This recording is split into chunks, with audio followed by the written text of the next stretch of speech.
Julius Kelleras, obuolio apžiūra. Obuolį galima apžiūrėti iš visų pusių, bet jis vis tiek liks nepravertas.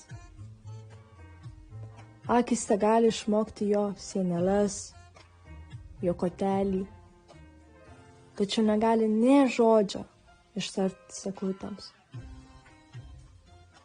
Jos negali net suvaldyti šviesos, krentančios ant palangės, kuris padėtas, kad geriau nunoktų.